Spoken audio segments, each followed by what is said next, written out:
Hi guys, welcome to Maths Genie. My name is Akash Jhori और आज हम करेंगे questions related to basics of trigonometry, जो कि हम ऑलरेडी कवर कर चुके हैं। ये क्वेश्चंस एनसीईआरटी के हैं, चैप्टर ट्रिग्नोमेट्री एक्सरसाइज 8.1। तो आइए शुरू करते हैं। यहाँ पे सबसे पहले मैं देख रहा हूँ क्वेश्चन नंबर 2। क्वेश्चन नंबर 1 बहुत इजी है, बिल्कुल सिमिलर है क्वेश्चन नंबर 2 के जैसे। क्वेश्चन नंबर 2 में थोड़ा सा एक चीज समझाने वाली है, तो मैं इस वाले क्वेश्चन से शुरू कर रहा हूँ। सो हमें दे रखा है यहाँ पे right angle triangle which is right angle at Q, और इसमें हमें हाइपोटेन्यूज दे रखी है 13 सेंटीमीटर, एक साइड की वजह 12 सेंटीमीटर, और हमें tan p minus cot r निकालना है। तो इसमें आप ऐसे सोचो कि अगर tan p निकालना है, सो tan p would B tan theta की डेफिनेशन क्या होती है? परपेंडिकुलर अपॉन बेस, और cot थीटा की डेफिनेशन होती है बेस अपॉन परपेंडिकुलर। सो हमें कोई भी इनमें से ट्रिग्नोमेट्रिक रिलेशन निकालना है, उसके लिए क्यू आर साइड की जरूरत होगी। सो एक राइट एंगल ट्राइंगल में अगर हमारे पास दो साइड्स है और हमें तीसरी साइड निकालनी है, तो मैं कौन सी थ्योरम है जिसको मैं यूज कर सकता हूँ? सबसे popular theorem Pythagoras theorem. So Pythagoras theorem use करके हम क्यू आर साइड निकालेंगे। So Pythagoras theorem says that the square of the hypotenuse is equal to the sum of squares of the other two sides. So इसको लिख लेते हैं, P R square would be equal to P Q square plus Q R square. So इसमें हमारे पास Q R नहीं है, बाकी दोनों वैल्यूज हैं। सो पी आर यानी कि 13 square is equal to P Q that is 12 square plus Q R square. So, इसको आप फर्दर सॉल्व करोगे, so Q R square would come out to be 13 का स्क्वायर 169, 12 का स्क्वायर 144। इसको इधर लेके जाऊंगा तो वैल्यू आएगी 25। सो क्यू आर की वैल्यू आएगी 5 सेंटीमीटर। यहाँ पे क्यू आर स्क्वायर था तो सिंपली इसका मैंने स्क्वायर रूट ले लिया 5 सेंटीमीटर। सो इस क्यू आर को अगर मैंने 5 सेंटीमीटर निकाल लिया है तो मैं यहाँ पे लिख सकता हूं। अब मेरे को वैल्यू निकालनी है tan p की। सो tan p के लिए इसको अगर मेरे को सॉल्व करना है तो मैं लेता हूं tan p would B perpendicular upon base. So p के लिए परपेंडिकुलर होगी ऑपोजिट वाली side that is Q R, और बेस होगा एडजेसेंट वाली side that is P Q. ठीक है, और cot r मेरे को अगर निकालना है, सो cot r की डेफिनेशन होती है बेस अपॉन परपेंडिकुलर। सो अगर मैं r की बात करूं तो इसके लिए मेरा बेस है side adjacent to r that is Q R, and मेरा परपेंडिकुलर है side opposite to r that is P Q. So this would be QR upon PQ। Solve करते हुए ध्यान रखना कि हम बेस और परपेंडिकुलर किस एंगल के रिस्पेक्ट में ले रहे हैं, क्योंकि जिस एंगल के रिस्पेक्ट में हम बेस और परपेंडिकुलर लेंगे उसके हिसाब से उसकी वैल्यू चेंज होगी। So this would be QR by PQ। So इसको मैं सॉल्व कर सकता हूं 5/12 minus 5/12 which is equal to 0। So answer इसका 0 है। ये आपके पास अगर वैल्यूज ना भी गिवन होती है, आप इसको तब भी सॉल्व कर सकते थे, क्योंकि हमें ये चीज ना करनी पड़ती है। tan p और cot r की डेफिनेशन तब भी यही रहती। और आप देख सकते हो Q R by P Q और Q R by P Q, चाहे इनकी वैल्यूज कुछ भी हो, ये हमेशा दोनों एक दूसरे को कैंसिल करके 0 ही आएगा आंसर। ये कंसेप्ट आगे हम एक कॉम्प्लीमेंट्री एंगल्स वाला कंसेप्ट पढ़ेंगे, तब आपको ये और ज्यादा इजीली समझ आएगा कि tan p minus cot r हमेशा 0 क्यों होता है। आगे चलते हैं क्वेश्चन नंबर 3 पे। सो क्वेश्चन नंबर 3 कह रहा है कि sin a की वैल्यू हमें गिवन है विच इज 3/4, और हमें cos a और tan a की वैल्यू निकालनी है। तो सबसे पहले हम एक राइट एंगल ट्राइंगल बना लेते हैं।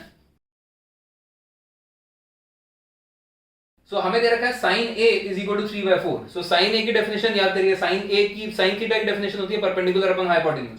सो इसको मैं कह सकता हूं perpendicular upon hypotenuse is equal to 3/4। ठीक है, सो इस ट्राइंगल के लिए अगर मैं a एंगल की बात करूं, सो इसमें मेरा परपेंडिकुलर क्या होगा? इसके ऑपोजिट वाली साइड यानी BC, और हाइपोटेन्यूज होगा राइट एंगल के ऑपोजिट वाली साइड दैट इज AC, और इनका रेशियो है 3/4। हमेशा याद रखिए कि अगर आपको a is to b का रेशियो 2/3 दे रखा हो, तो इसका मतलब ये नहीं होता कि a की वैल्यू 2 और b की वैल्यू 3 होगी। इसका मतलब होता है a और b 2:3 के रेशियो में है। तो जब भी ऐसे क्वेश्चंस को हमें आगे प्रोसीड करना होता है, तो हम इस केस में a की वैल्यू 2k और b की वैल्यू 3k एज्यूम करते हैं। k यहाँ पे कोई भी एक नंबर हो सकता है, और ये इसलिए करते हैं कि अगर हम a और b को डिवाइड करेंगे तो k से k कैंसिल हो जाएगा और हमारा रेशियो हमेशा 2/3 रहेगा। k की वैल्यू 1 हो सकती है, 10 हो सकती है, -100 हो सकती है, कुछ भी हो सकती है। तो इसी केस में अगर हम इसको देखें तो BC की वैल्यू हम एज्यूम करेंगे 3k, और AC की वैल्यू हम एज्यूम करेंगे 4k। ठीक है, तो जो जो हमने वैल्यूज लिखे हैं यहाँ पे लिख लेते हैं। AC की वैल्यू हमने करी है 4k और BC की वैल्यू हमने करी है 3k। सो अगेन हमें दो साइड्स पता चल गई हैं, हम थर्ड साइड निकाल सकते हैं k की टर्म्स में। उसके लिए हम क्या यूज करेंगे? Again Pythagoras theorem. So Pythagoras theorem के लिए मैं यहां पे लिख सकता हूं AC square is equal to AB square plus BC square ठीक है। AC स्क्वायर की वैल्यू डालूंगा 16k स्क्वायर आ जाएगा, यहाँ पे 4k का स्क्वायर लिख दिया मैंने। AB स्क्वायर हमें पता नहीं है तो इसको ऐसे ही लिख लेते हैं, यही हमें निकालना है। BC है हमारा 3k, तो BC का स्क्वायर हो जाएगा 9k स्क्वायर। तो इस 9k स्क्वायर को दूसरी साइड लेके जाऊंगा, तो मेरा AB square would come out to be 7k square, और इसको अगर मैं दोनों तरफ स्क्वायर रूट ले लूं तो मेरा AB की वैल्यू आ जाएगी √7k। अब जब मेरी ये वैल्यू आ चुकी है तो उसके बाद अब मेरे पास यहां पे मैं लिख लेता हूं इसे √7k। अब मेरे पास एंगल A के लिए तीनों साइड्स गिवन है, परपेंडिकुलर, बेस और हाइपोटेन्यूज, तो मैं cos A tan A या इनफैक्ट बाकी के सारे ट्रिग्नोमेट्रिक रेशियो बहुत इजीली निकाल सकता हूं। इसमें cos A की वैल्यू होगी base upon hypotenuse, so base होगा मेरा AB, हाइपोटेन्यूज होगा मेरा AC, so that would be √7k divided by 4k, so this is equal to √7/4, ठीक है। और tan A की वैल्यू होगी मेरी perpendicular upon base, so that would be 3k upon √7k, so that would be equal to 3/√7। यहां k से k काट दिया, यहां k से k काट दिया, ठीक है। आगे चलते हैं क्वेश्चन नंबर 7 पे। क्वेश्चन नंबर 7 भी ऐसा ही है, बस एक्सप्रेशन थोड़ा सा कैलकुलेट करने में थोड़ी सी प्रॉब्लम हो सकती है, सो हम उसको भी अब ऐसे ही प्रोसीड करते हैं। सो हमने एक ट्राइंगल बना लिया, इसको आप कुछ भी नेम कर सकते हो, ABC, और इस एंगल को थीटा बोल देते हैं। सो अगर ये एंगल मेरा थीटा है तो मेरे को गिवन है cot थीटा की वैल्यू 7/8। सो cot थीटा की डेफिनेशन याद करिए, cot थीटा होता है base upon perpendicular. Theta angle के लिए बेस क्या है मेरा AB और परपेंडिकुलर क्या है मेरा BC। सो इसमें मैं लिख सकता हूं AB upon BC is equal to 7/8, ठीक है। सो अगेन ये वापस रेशियो वाली चीज आएगी, तो इसमें मैं AB को 7 और BC को 8 नहीं अज्यूम करूंगा। कैसे अज्यूम करेंगे हम? AB को हम अज्यूम करेंगे 7k और BC को अज्यूम करेंगे 8k। और जो वैल्यूज हमने अज्यूम करी उनको यहां पे लिख लेते हैं, AB is 7k, BC is 8k। So again Pythagoras theorem लगा के हम AC निकाल सकते हैं, जैसा हम पिछले क्वेश्चन में कर रहे थे। सो AC का square would be equal to AB square plus BC square. AC हमें निकालना है, AB और BC की वैल्यूज हमें पता है k की टर्म्स में। सो AB का स्क्वायर 7k का square would be 49k square and BC का square would be equal to 64k square, ठीक है। इन दोनों को ऐड करेंगे तो मेरे पास आ जाएगा 113k स्क्वायर। इसको कैसे लिख सकते हैं? AC is equal to √113 times k, ठीक है। तो हमारे पास AC की वैल्यू आ गई है, इसको यहां पे लिख देते हैं √113 टाइम्स k। इस एक्सप्रेशन को डायरेक्टली सॉल्व करने के लिए अगर मेरे को sin थीटा और cos थीटा की वैल्यू मिल जाए तो मैं इसको डायरेक्टली पुट करके भी सॉल्व कर सकता हूं, बट उससे पहले मैं इसमें ये देख सकता हूं कि क्या मैं इसको थोड़ा सा सिंप्लीफाई कर सकता हूं। इसमें मेरा न्यूमरेटर है 1 + sin थीटा × 1 - sin थीटा, इससे मेरे को a + b × a - b वाली आइडेंटिटी दिख रही है। तो अगर मैं पहले ही वो आइडेंटिटी लगा दूं तो मेरी थोड़ी सी कैलकुलेशन सही हो जाएगी, ठीक है। तो इसमें अगर मैं न्यूमरेटर में आइडेंटिटी लगाता हूं तो वो मेरा हो जाएगा 1² - sin² थीटा। क्यों? क्योंकि a + b × a - b is equal to a² - b², तो सिंपली वो लगाया यहां पे, डिवाइडेड बाय, यहां पे भी वही लगाऊंगा a + b × a - b is equal to a² - b², यानी 1² - cos² थीटा। अब मेरे को sin थीटा और cos थीटा की वैल्यूज चाहिए जिससे मैं यहां पे इसे डायरेक्टली पुट कर सकूं। सो वो हम निकाल लेते हैं। sin theta would be perpendicular upon hypotenuse, so k से k अगर मैं कैंसिल कर दूं तो दैट वुड बी 8/√113। ऐसे ही cos थीटा की वैल्यू अगर आप निकालो सो that would be base upon hypotenuse, so this is 7k divided bye √113k। k से k कैंसिल हो जाएगा, आंसर आएगा 7 डिवाइडेड बाय √113। इन दोनों वैल्यूज को आप यहां पे डायरेक्टली पुट कर सकते हो, तो that would be 1 - sin² theta. इसका स्क्वायर करूंगा तो that would B 64/113 divided by 1 - इसका स्क्वायर करूंगा तो दैट इज 49/113। इसको आगे मैं फर्दर सॉल्व करूंगा तो यहां पे ऊपर एलसीएम आएगा 113 - 64, सो that would B 49/113 divided by 113 - 49, that would B 64/113। 113 से 113 कैंसिल हो जाएगा, आपका आंसर आ जाएगा 49/64। सो हम आगे चलते हैं। नेक्स्ट क्वेश्चन हम कर रहे हैं क्वेश्चन नंबर 8। क्वेश्चन नंबर 8 में हमें गिवन है कि 3 cot A is equal to 4 और हमें चेक करना है whether the LHS of this equation is equal to the RHS।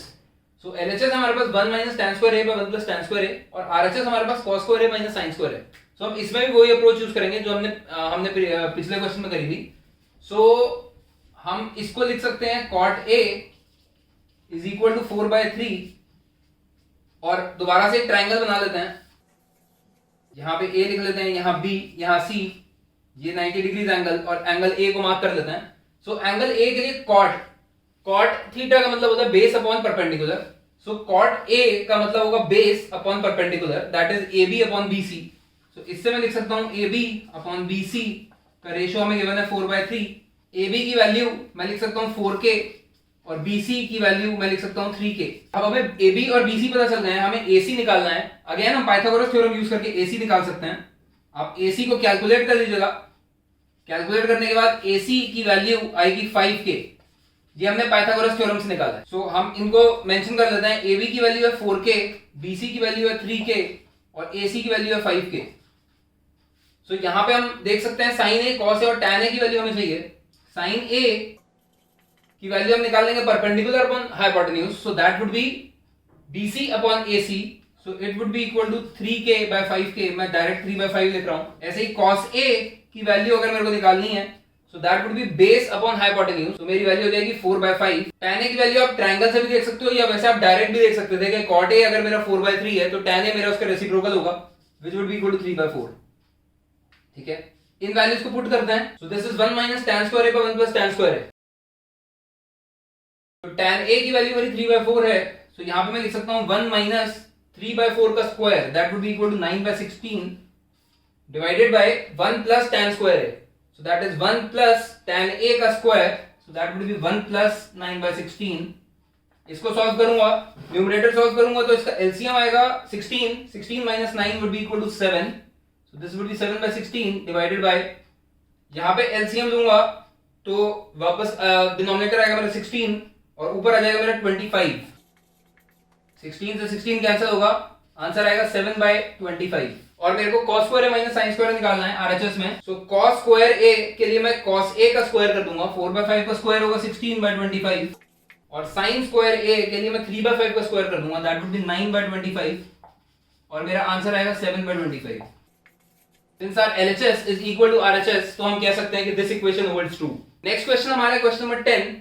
Question number 10 में हमें गिवन है कि in triangle PQR right angle at Q, तो हमने एक ट्राइंगल बना लिया जो कि राइट एंगल जिसका एंगल Q है। हमें गिवन है कि PR plus QR is equal to 25 centimetre, यानी this side plus this side is equal to 25 centimetre, and PQ is given equal to 5 centimetre. हमें वैल्यूज निकालनी है sin P, cos P और tan P की। ठीक है, सो इसमें अब आप देखो कि हमारे पास PR और QR का सम गिवन है, और जो थर्ड साइड है वो भी हमें गिवन है। सो हमारे पास इन दोनों का सम जब गिवन है तो ऐसी कौन सी इक्वेशन है जो तीनों साइड्स को रिलेट कर सकती है। अगेन हमारे पास जो राइट एंगल ट्रायंगल में इक्वेशन लगती है which is Pythagoras theorem. So हम इसमें पाइथागोरस थ्योरम लगाएंगे। पाइथागोरस थ्योरम क्या कहती है कि PR square would be equal to PQ square plus QR square. PR हमें इसमें से सिर्फ PQ की वैल्यू पता है, तो उस वैल्यू को हम पुट कर देते हैं।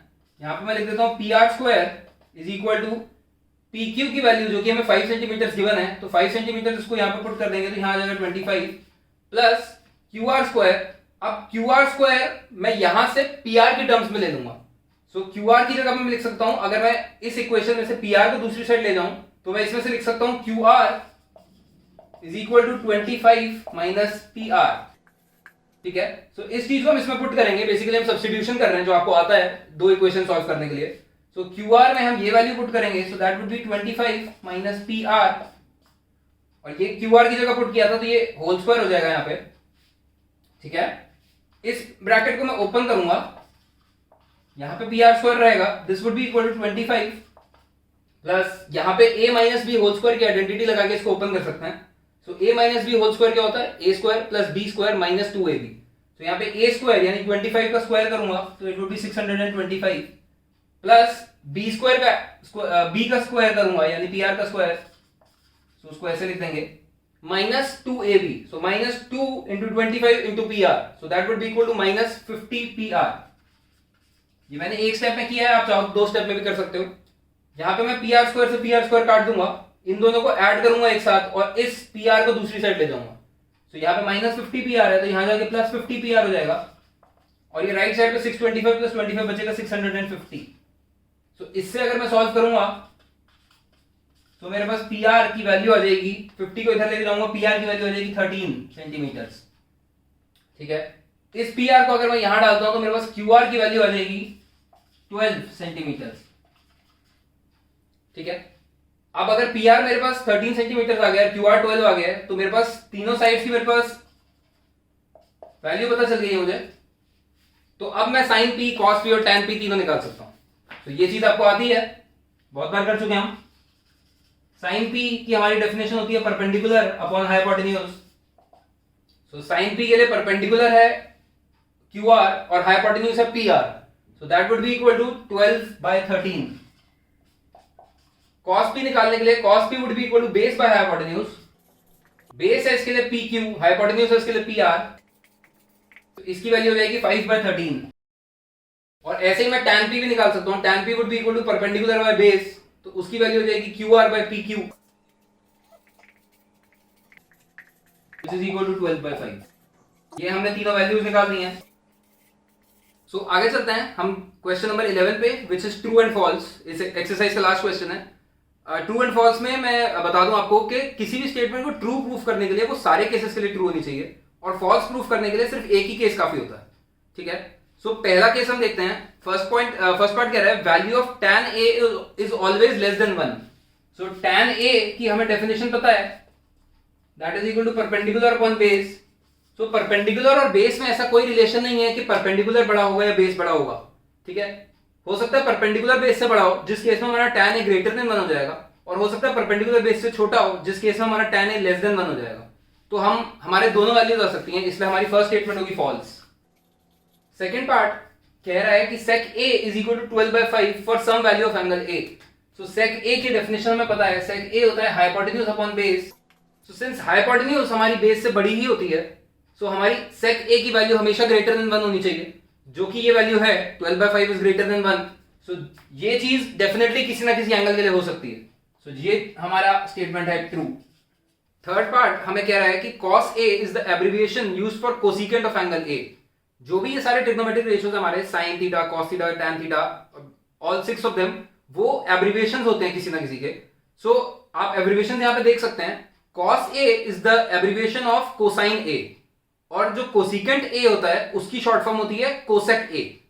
सो हमारी जो स्टेटमेंट है that cos a is the abbreviation used for the cosecant of angle a, ये हमारी फॉल्स है। फोर्थ पार्ट कह रहा है that cot a is the product of cot and a, which is false. जैसा कि मैं आपको पहले भी बता चुका हूं कि cot theta, sin theta, tan theta, cos theta, जितने भी ट्रिग्नोमेट्रिक रेशियोज हैं उनके साथ हमेशा एक एंगल लगता है। सो सिर्फ sin या सिर्फ cos बोलने का कोई मीनिंग नहीं होता, ऐसे ही सिर्फ cot बोलने का कोई मीनिंग नहीं है। एंड cot a हमेशा साथ में आएंगे, cot a is not the product of cot and a, so this statement is false. Fifth statement कह रही है कि sin थीटा